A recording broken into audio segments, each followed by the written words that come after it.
So parang through the years, nakita ko na yung calling ko pala is to serve the church as a lay person. Sikat ng umaga. Nung ano pa ako, nung elementary pa lang ako, akala ko talagang call ako for the convent. Tapos nung high school ako, after graduation, sabi ko sa mother ko,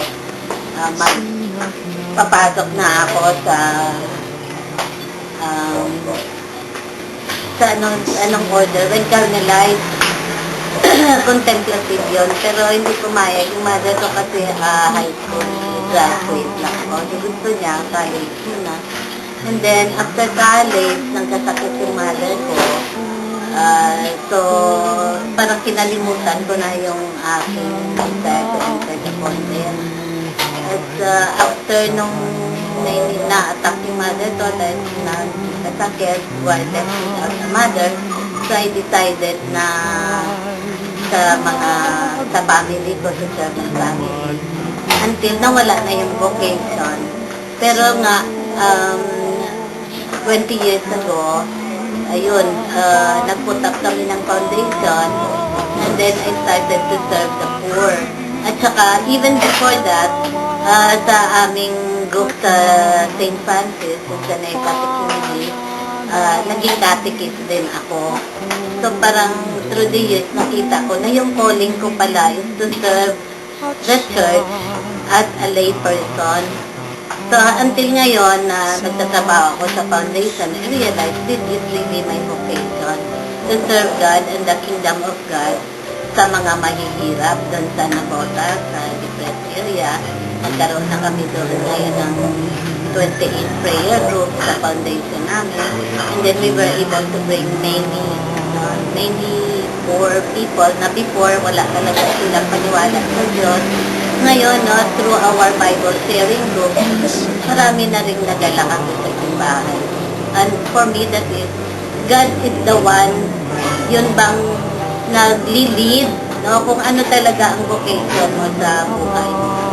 And for me now, I really discern and I confirm this vocation to serve God and His kingdom to the poor. Pagiging catechist ko dito sa Catholic Community, minsan gusto namin, meron kaming as catechist, meron kang desire to maybe proclaim, no? To proclaim the good news, to start communities in the parishes. Kaya lang dito sa Catholic Community, ang problema, we cannot start the catechumenal community unless accept kami ng mga priests, mga parish priests. So, yun yung naging isa sa mga problema namin, yung acceptance ng mga parish priests. And then, dito naman sa NGO, sa foundation na pinuworkan ko yung pag-proclaim ng good news sa mga mahirap. Yung mga challenges dyan namin, yung limitations namin ay yung kasi konti lang yung mga tao dahil yung mga funds namin una yung aming funds not enough. Pero hindi naman ito nagiging problema kasi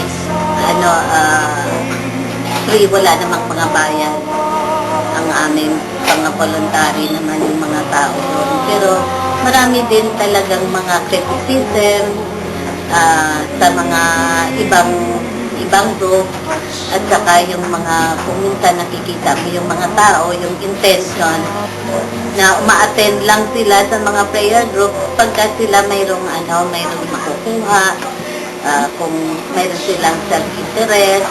Minsan malalaman mo yung mga tao pala kasi may mga program kami, makikita mo nag-join lang sila dahil sa kanilang mga intentions. Pero kahit na ganito pa man, it's not really a problem kasi mayroong mga paraan ang Diyos kung bakit tinatawag sila na mag-join. Maybe mga selfish yung kanilang intentions, and yet ang bottom line is kahit pa paano we are able to reach out na to proclaim the good news to the poor.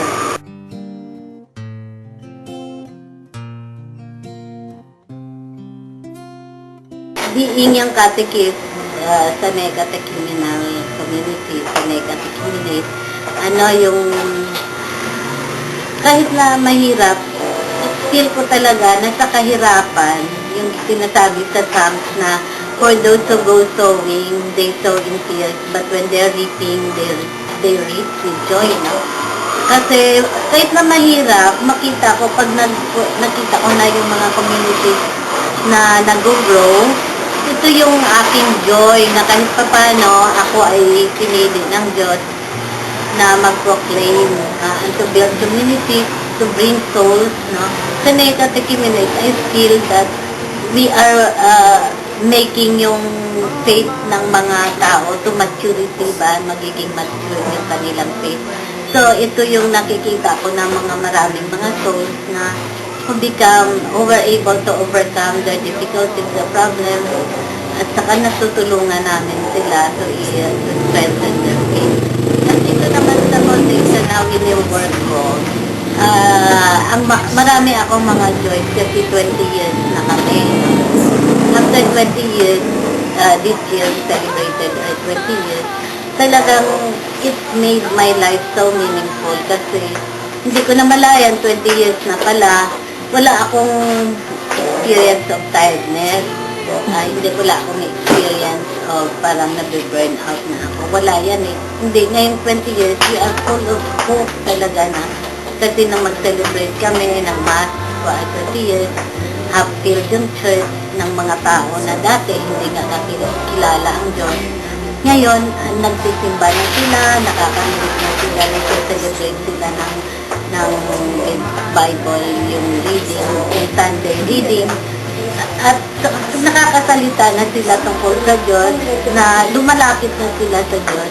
Ito talaga ang joy, no? Malaking joy na nakita ko na yung salvation ba ng Diyos na ako naging instrumental para mapalapit ang mga tao, lalo na yung mga mahirap din sa Navotas, makilala nila, mapalapit sila sa Diyos, mapamahal talaga nila ang Diyos. Ito yung mga Diyos. And also sa family ko, nakita ko rin na yung involvement ng family ko sa work namin, yung kanilang support, is also a sign na ang Diyos talaga is with us sa trabaho na ito. Hindi kami pababayaan ng Diyos, hindi kami nag-iisa dahil ang daming support namin.